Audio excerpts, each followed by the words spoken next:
How to add account in WhatsApp. Hello everybody, welcome back to my channel. This is me Bipin Misnet, and today I'll guide you on how you can add account on WhatsApp.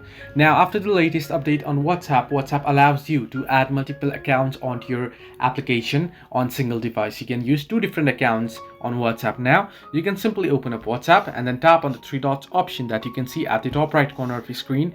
Then this pop-up will appear where you want to tap on settings.